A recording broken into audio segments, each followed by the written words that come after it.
जय हिंद प्यारे बच्चों आज के इस वीडियो के अंदर हम class 7th maths session ending examination यानी कि फाइनल एग्ज़ाम के सैम्पल पेपर जो कि मैथ का है को डिस्कस करने वाले हैं। होप आपको यह वीडियो बहुत ज़्यादा पसंद आने वाला है और आप ज़रूर सीख कर जाएंगे कुछ ना कुछ।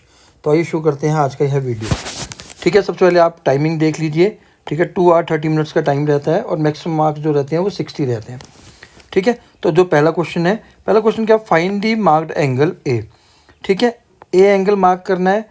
ये 48 एंगल है। जब भी दो पैरेलल लाइंस को एक ट्रांसवर्सल लाइन क्रॉस करती है और वहाँ पर जो एंगल बन रहा है वो जेड एंगल बन रहा हो, जेड टाइप की शेप बन रही हो, तो उसको हम अल्टरनेट इंटीरियर एंगल कहते हैं और ये दोनों एंगल क्या होंगे, इक्वल होंगे। तो इसका आंसर आ जाएगा 48। ठीक है, बात करते हैं नेक्स्ट क्वेश्चन की। Choose the correct expression that has always even parity. Even parity का मतलब है जब भी आप कोई वैल्यू पुट करें तो आंसर क्या आना चाहिए, इवन नंबर आना चाहिए। ठीक है, जैसे कि मैंने n की वैल्यू 0 पुट कर दी तो 1 आ गया जो कि एक ऑड नंबर है। यहाँ पर भी n की वैल्यू 0 पुट कर दी तो -3 आ गया, ये भी पॉसिबल नहीं है। यहाँ पर अगर मैं वैल्यू 1 पुट करता हूँ, ठीक है, तो 2 आएगी, तो इसके चांस है। तो यहाँ पर जो ऑप्शन सी सही होगा, क्योंकि बाकी सभी में हम n की वैल्यू अगर 1 से स्टार्ट करें पुट करना, 0 1 2 3 कोई भी नंबर हम पुट करें तो उसका आंसर क्या आना चाहिए, इवन नंबर आना चाहिए। तो option C is the correct answer. A triangle is not possible if the measures of all angles are. ठीक है, आपको पता है कि ASP यानी कि angle sum property of triangle क्या कहती है कि sum of all angle should be 180 degree. तो इनमें से जो भी जिनका सम 180 डिग्री नहीं आएगा, ठीक है, वही आपका आंसर हो जाएगा। ठीक है, तो फोर्थ क्वेश्चन की बात करते हैं। आपको इसका आंसर कमेंट बॉक्स में कमेंट जरूर करना है। Half meter of the ribbon is use to make 8 badges. What is the length of the ribbon use for each batch. तो हाफ मीटर था, कितने में डिवाइड कर दिया, 8 में डिवाइड कर दिया। तो जो इसका सही ऑप्शन होगा ऑप्शन डी होगा। Which of the following is not a congruency condition of the triangle. ठीक है, तो SSS भी कॉन्ग्रुएंसी कंडीशन है, ASA भी है, RHS भी है। AAA कॉन्ग्रुएंसी कंडीशन नहीं है, ये एक सिमिलैरिटी कंडीशन है। ठीक है, द एवरेज और arithmetic mean of first 5 natural number, ये आप निकाल सकते हैं। फर्स्ट 5 नेचुरल नंबर क्या है, 1 2 3 4 और 5, इनका प्लस करना है और 5 से डिवाइड कर देना है। ठीक है, तो जब इनको प्लस करेंगे तो 15 आएगा, 15 को 5 से डिवाइड कर दिया तो 3 आ जाएगा, जो कि ऑप्शन नंबर ए है। ठीक है, find the angle F marked below. तो जब भी दो पैरेलल लाइन है उसको एक ट्रांसवर्सल लाइन इंटरसेक्ट करती है, तो ट्रांसवर्सल लाइन के सेम साइड के इंटीरियर एंगल का सम 180 डिग्री होता है, जिसको हम को इंटीरियर एंगल्स भी कहते हैं। ठीक है, तो को इंटीरियर एंगल है मतलब f + 132 degree is equal to 180 degree आएगा। तो अगर मुझे f निकालना है तो 180 में से 132 को मैं क्या कर दूंगा, माइनस कर दूंगा, तो जो कि मेरा आंसर आ जाएगा 48 डिग्री। ठीक है, चलिए, how many different magic square can be made using the numbers 1 to 9। तो इसका आपने आंसर याद रखना है कि 8 होते हैं। ठीक है, in a triangle ABC AD is perpendicular on BC। एक ट्रायंगल है ABC, ठीक है, ABC, इसमें AD BC के ऊपर परपेंडिकुलर है यानी 90 डिग्री बना रहा है। तो एल्टीट्यूड कौन सा होगा, ऑल्टीट्यूड AD ही होगा। ठीक है, ये आपने ध्यान रखना, ऑल्टीट्यूड मतलब जो 90 डिग्री का एंगल बना रहा है। नेक्स्ट क्वेश्चन की बात करें, क्वेश्चन नंबर 10 की बात करते हैं। इन the given figure triangle ABC इस, ये जो साइन आप देख रहे हैं इसको हम कहते हैं कॉन्ग्रुएंसी का साइन। ठीक है, अब इस साइन के बारे में भी आपको पता होना चाहिए। इस साइन के अंदर ये साइन दो साइन से मिलकर बना है, एक ये और एक ये जो आप S टाइप का साइन देख रहे हैं इसको हम कहते हैं सिमिलर का साइन है, और ये आपको पता है कि इक्वलिटी का साइन है। तो सिमिलर और इक्वलिटी से मिलकर बनता है।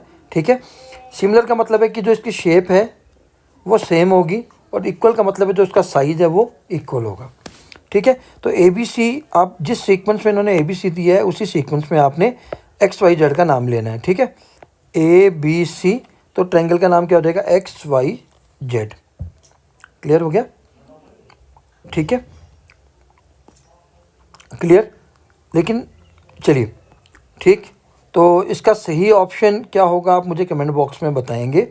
अब बात करते हैं क्वेश्चन नंबर 11 की। ठीक है, आपने आंसर बताते समय इस एंगल का जरूर ध्यान रखना है कि किस पर बन रहा है। ठीक है, the table shows the monthly price of the onions in rupees पर किलोग्राम एट 2 टाउन्स। 2 टाउन में जो अनियन है उसके कॉस्ट दिए हुए हैं, और किस में है, रुपीज़ में है और 1 किलो का प्राइस है।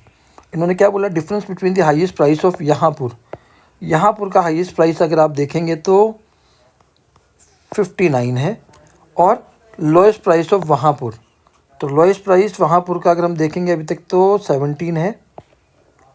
ठीक है, तो 59 में से 17 को माइनस कर दिया, 42 आंसर आ जाएगा। ठीक है, मूव करते हैं क्वेश्चन नंबर 12 पर। In the below figure if angle A is equal to 110 degree, what is the angle C. तो जब भी दो लाइन इंटरसेक्ट करती हैं तो जिसके आमने सामने के एंगल, जिसको हम वर्टिकली ऑपोजिट एंगल कहते हैं, वो इक्वल होते हैं। अगर ए 110 है तो सी भी कितना होगा, 110 डिग्री होगा। तो सही ऑप्शन होगा B. If A B and C are the 3 sides of the triangle then, तीनों में से कौन सी कंडीशन सही है। तो ट्रायंगल होने के लिए आपको ध्यान रखना है कि किन्हीं भी दो साइड्स को हम प्लस करें वो तीसरी साइड से उसका आंसर बड़ा आना चाहिए। ठीक है, तो ऑप्शन नंबर सी सही होगा। ठीक है, median, the median of the given data is. ठीक है, मीडियन का मतलब हो जाए तो सेंट्रल वैल्यू होती है, सबसे बीच वाली वैल्यू, पर उसके लिए आपको इसको असेंडिंग ऑर्डर में अरेंज करना है या इंक्रीजिंग या डिसेंडिंग ऑर्डर में आप इसको असेंबल कर लीजिए। तो इंक्रीजिंग ऑर्डर में लिख लेता हूँ 2 3 3 5 6 8 9। सबसे सेंटर में कौन सी आ रही है, 5, तो मेरा ऑप्शन हो जाएगा ऑप्शन सी। क्वेश्चन नंबर 15 की बात करते हैं, फाइंड द वैल्यू ऑफ ए। ठीक है, ए की बात करते हैं अगर हम, तो अगर आप थोड़ा सा ध्यान से देखें इस क्वेश्चन को, ये वाला एंगल 42 डिग्री होगा क्योंकि वर्टिकली ऑपोजिट एंगल होंगे। अब फिर से 42 और मैं ए की बात करूं तो 180 डिग्री हो जाएगा। यहाँ से आप 180 में से 42 को माइनस कर लीजिएगा, आपके ए की वैल्यू आ जाएगी। ठीक है, चलिए, इन अ ट्रायंगल ए बी सी, एक ट्रायंगल है ए बी सी जहाँ पर आपको ए की वैल्यू पता है कि 50 डिग्री है। एंगल बी और सी इक्वल है, यानी कि मैं इसको ले लेता हूँ एक्स और एक्स क्योंकि दोनों इक्वल हैं। फाइंड बी और सी, तो आपको पता है एज पर angle sum property of triangle, तीनों एंगल का सम 180 डिग्री होता है। ठीक है, तो एक्स एक्स प्लस हो गया, 2x हो गया।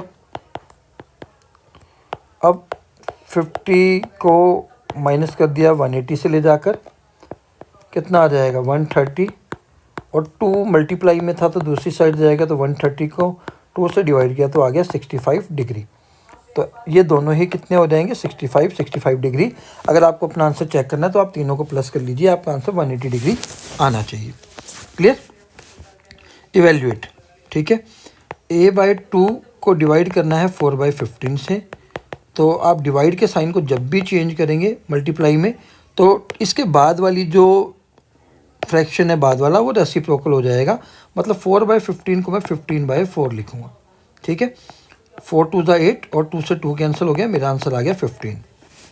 सिमिलरली दूसरे में तो ऑलरेडी आपको मल्टीप्लाई का साइन दिया, आपको कुछ चेंज नहीं करना है। 5 2 10 और 3 3 9, सॉल्व हो गया। बात करते हैं क्वेश्चन नंबर 18 की, which line is parallel to line A. Line A के कौन सी लाइन पैरेलल है। तो आपने एक चीज़ हमेशा ध्यान रखना है पैरेलल के लिए कि दोनों पैरेलल लाइंस के बीच का जो गैप है वो सेम होना चाहिए, और इनको हम जितना भी एक्सटेंड करें वो कभी भी इंटरसेक्ट नहीं करनी चाहिए। ठीक है, तो अगर मैं ए और सी को देखूं तो इन दोनों के बीच का जो गैप है वो सेम है, बी का नहीं। तो बी और ए मिल सकती हैं, इसका मतलब लाइन ए के पैरेलल कौन सी होगी, लाइन सी होगी। ठीक है, in the given figure parallel lines L and M are intersected by transversal T. L और एम पैरेलल है, जिसको इंटरसेक्ट करने वाली लाइन कौन सी, टी, ये लाइन इंटरसेक्ट कर रही है। Angle 6 is 135 degree. What are the measure of angle 2 3 and 4। ठीक है, 2 3, देखिए 3 और 135 का फिर वही को इंटीरियर एंगल, क्योंकि पैरेलल लाइन के इंटीरियर सेम साइड बन रहे हैं, इनका सम हमेशा 180 डिग्री होगा। तो 135 को मैं 180 से माइनस कर दूंगा। ठीक है, तो मेरा आंसर आ जाएगा 45 डिग्री। तो एंगल 3 आ गया 45 डिग्री। ठीक है, अब एंगल 6 और एंगल 2 ये दोनों इक्वल होंगे क्योंकि करस्पॉन्डिंग एंगल्स हैं, तो ये हो जाएगा 135 डिग्री। क्लियर, बचा कौन सा, 4। ठीक है, 4 भी पूछा हुआ है। एंगल 2 और एंगल 4 भी क्या होंगे, इक्वल होंगे 135 डिग्री। रीज़न क्या है, वर्टिकली ऑपोजिट एंगल। ये थे करस्पॉन्डिंग, ठीक है, और ये है वर्टिकली ऑपोजिट एंगल, ठीक है। आपको पता होने चाहिए कि बनते कैसे हैं, तो उसका एक वीडियो मैं अपने डिस्क्रिप्शन में शेयर कर दूंगा, जो पूरा का पूरा पैरेलल लाइंस के ऊपर ऑलरेडी मैंने बनाया हुआ है, ताकि आपको ये एंगल्स पता करने में कन्फ्यूज़न ना हो, ठीक है। The numbers in the given circle are the sum of the corresponding rows and column, fill in the grids below on the rule mentioned above. यहाँ पर रूल मेंशन नहीं है, तो इस क्वेश्चन को अभी मैं कंसीडर नहीं कर रहा। It will take time to explain, तो इसके लिए मैं एक सेपरेट वीडियो आपके लिए बनाकर शेयर कर दूंगा। Amritpal decides on a destination for his vacation if it takes a train. Amritpal एक डेस्टिनेशन जाता है छुट्टियां मनाने के लिए, डिसाइड करता है। अगर वो ट्रेन से जाता है तो उसको इतना टाइम लगेगा। If it takes a plane, मतलब अगर वो एरोप्लेन से जाता है तो उसको सिर्फ आधा घंटा लगेगा। How many hours does the plane save, ठीक है। तो आपको क्या करना है कि जो ट्रेन के टाइम से प्लेन के टाइम को माइनस करना है, ठीक है। 1/6 आवर्स में से 1/2 आवर्स को मैंने क्या कर दिया, माइनस कर दिया, क्योंकि ट्रेन का टाइम ज़्यादा है। मान लो ट्रेन 3 घंटे ले रही है और प्लेन आधा घंटा ले रहा, तो मैं ट्रेन के टाइम में से प्लेन के टाइम को माइनस करूँगा ना, ठीक है। तो 31/6 माइनस 1/2, ठीक है, क्योंकि मैंने मिक्स फ्रैक्शन था 5/1/6 को इम्प्रॉपर में कन्वर्ट कर दिया। कैसे करते, 5 6 30 6 5 30 और +1 31/6। अब 6 और 2 का आपने एलसीएम ले लेना है, अगर आपको एलसीएम लेना नहीं आता और फ्रैक्शन 2 फ्रैक्शंस वाला डिफरेंस है, तो आप क्रॉस मल्टीप्लाई भी कर सकते हैं, मल्टीप्लिकेशन वाला। 6 2 12, 2 को 31 से मल्टीप्लाई किया तो 62, 6 को 1 से किया तो 6, 56/12। जब मैं इसको फर्दर करूँगा तो 28/6 आ जाएगा, और रिड्यूस करूँगा तो 14/3 मेरा आंसर आ जाएगा। This is important question for your final examination, it may be there in your exam, ठीक है। बात करते हैं नेक्स्ट क्वेश्चन की। What measurement would you take to create a figure congruent to a given circle. तो अगर आपने एक सर्कल है, ठीक है, इसकी रेडियस 3 सेंटीमीटर है, इस सर्कल के कॉन्ग्रुएंट दूसरा सर्कल बनाना है, तो आप इस सर्कल की रेडियस मेजर कर लीजिए 3 सेंटीमीटर। 3 सेंटीमीटर का आप सर्कल बना दीजिए, वो कॉन्ग्रुएंट ही होगा। तो हम सर्कल के केस में क्या कंसीडर करेंगे, रेडियस या डायमीटर को मेजर करेंगे, ठीक है। और रेक्टेंगल के केस में हम लेंथ और ब्रेड्थ को मेजर करके दूसरा रेक्टेंगल बनाएंगे, तो वो क्या हो जाएगा, कॉन्ग्रुएंट हो जाएगा, क्योंकि कॉन्ग्रुएंट ट्रायंगल्स वो होती हैं जिनकी करस्पॉन्डिंग साइड्स की लेंथ क्या होती है, सेम होती है, ठीक है। बात करेंगे क्वेश्चन नंबर 23 की। 2 friends are training to run 100 meter race. 2 friends की ट्रेनिंग चल रही है 100 मीटर रेस के लिए, और उनका एक वीक का जो टाइम दिया हुआ है आपके पास गिवन है ये, और सुनील का ये। कौन ज़्यादा तेज़ भागा एवरेज टाइम में। तो आपको क्या करना है, निखिल के इन 7 टाइम को प्लस करना है, फिर 7 से डिवाइड कर देना है। सुनील के भी 7 टाइम को प्लस करना है, फिर 7 से डिवाइड कर देना है। मीन निकाल लेना है, वहाँ से आपने टाइम चेक करना है कि किसका ज़्यादा है या किसका कम है। जिसका टाइम कम होगा वो ज़्यादा फास्ट भागा होगा, ठीक है। चलिए, इसका आंसर आप मुझे बताएंगे कि 3 ऑप्शन दे देते हैं। सुनील फास्ट भागा एवरेज टाइम में, निखिल भागा, या तीसरा ऑप्शन है सेम था, जो दोनों का टाइम था, एवरेज टाइम स्पीड थी वो सेम थी, ठीक है। कंस्ट्रक्शन इस वीडियो के अंदर हम नहीं कर सकते। नेक्स्ट क्वेश्चन पे चलते हैं। 2 कंसेक्यूटिव नंबर्स इन द विरान का sequence are 987 and 1597। What are the next 3 numbers. तो आपको सिंपल सा कंसेप्ट क्या याद करना है, अगला नंबर लाने के लिए मुझे 987 और 1597 को प्लस करना पड़ेगा, ठीक है। जो नंबर आएगा, ठीक है, मैं एक एग्जांपल दे देता हूँ, आई थिंक आपको एग्जांपल से समझ में आएगा। मान लो मैं इन दोनों नंबर को प्लस कर लेता हूँ, 987 को मैं प्लस कर देता हूँ 1597 से, ठीक है। तो मेरा आंसर आता है 2584। अगला नंबर मुझे लाने के लिए फिर से इन दोनों को प्लस करना पड़ेगा, ठीक है। तो मैं जब इन दोनों को प्लस करूँगा तो मेरा आंसर आएगा 4181, ठीक है। फिर मुझे अगले नंबर के लिए इन दोनों को प्लस करना पड़ेगा, यानी कि विधानका में हम क्या करते हैं, पिछली 2 टर्म्स को प्लस करते हैं तो नेक्स्ट नंबर आ जाता है, ठीक है। चलिए, क्वेश्चन नंबर 26 की बात करते हैं। ABCD is a square as you can see in the figure. Show that triangle ABC is congruent to triangle ADC, ठीक है। तो ए बी सी को मुझे ए डी सी के कॉन्ग्रुएंट प्रूफ करना है, ठीक है, यानी कि मुझे कोई 3 चीज़ें इक्वल करनी पड़ेंगी। तो सिंपल सी चीज़ है, आपको पता है कि स्क्वायर है, स्क्वायर की अपोजिट साइड इक्वल होती है, मतलब ए बी सी डी के इक्वल होगा या डी सी के, ए डी बी सी के इक्वल होगा, ठीक है। यहाँ हम लिख देते हैं साइड्स ऑफ स्क्वायर, और ए सी दोनों में कॉमन है। तो 3 कंडीशन से हमें आ गई, और जिससे 3 कंडीशन आ गई तो ये जो दोनों ट्रायंगल क्या हो जाएंगे, कॉन्ग्रुएंट। कॉन्ग्रुएंसी का क्राइटेरिया कौन सा लगेगा, बाई ट्रिपल एस, ठीक है। इस triangle A B C is congruent triangle C D A बिल्कुल है, क्योंकि नाम चेंज कर दिया लेकिन ट्रायंगल के पार्ट्स में कोई चेंजेस नहीं हुआ, तो यस आएगा इसका आंसर, ठीक है। ठीक,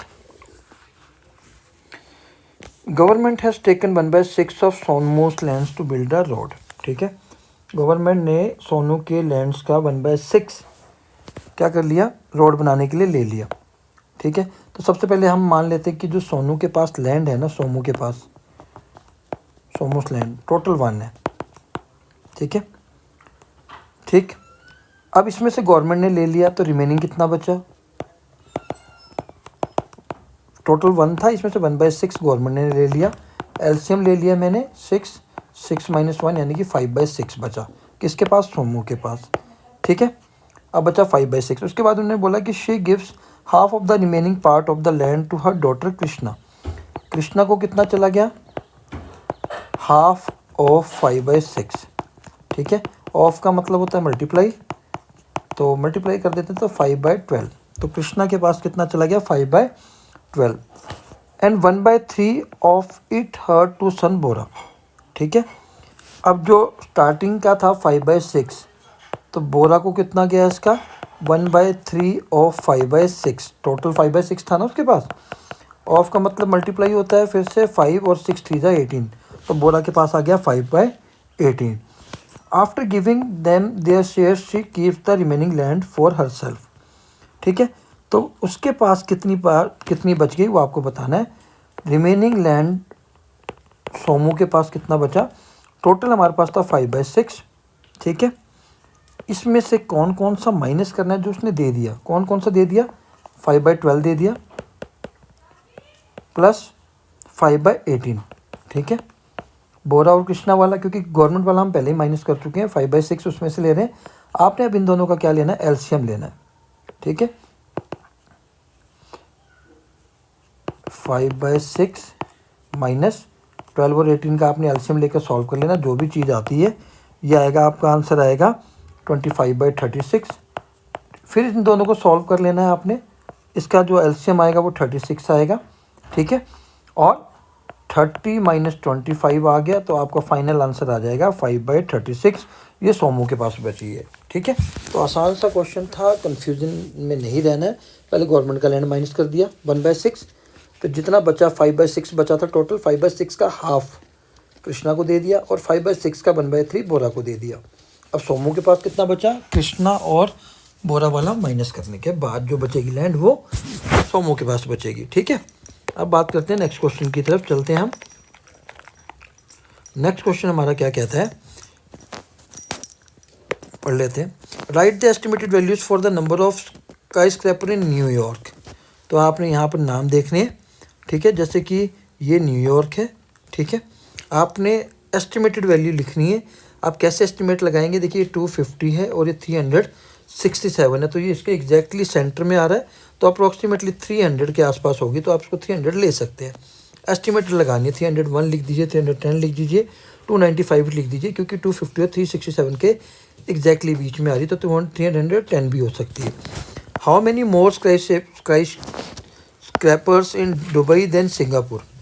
तो आप दुबई देख लीजिए, दुबई के अंदर है 251 और सिंगापुर के अंदर है हमारे पास 95, तो 95 को माइनस कर दीजिए 251 से, तो वो दुबई में उतने ज़्यादा आ जाएंगे।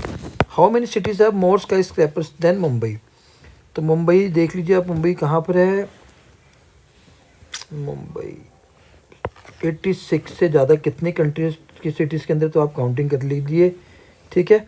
तो 1 2 3 4 5 6 7 8 9 10 11 12, तो आप यहाँ आंसर लिख दीजिए 12। How many cities have less skyscraper than Jakarta? Jakarta से नीचे वाले को काउंट कर लीजिए, 1 2 3 4 5 6 7 8 9 10, तो आंसर आ जाएगा 10। ठीक है, तो प्यारे बच्चों ये था एक छोटा सा वीडियो क्लास 7 के सेशन एंडिंग एग्जामिनेशन का। इसमें से काफ़ी सारे क्वेश्चन आपको फाइनल में देखने के लिए मिल सकते हैं, so take this video very seriously and I hope you have learned something. If you enjoyed the video, kindly like, share and comment. Also subscribe my channel. Jai Hind, Jai Bharat.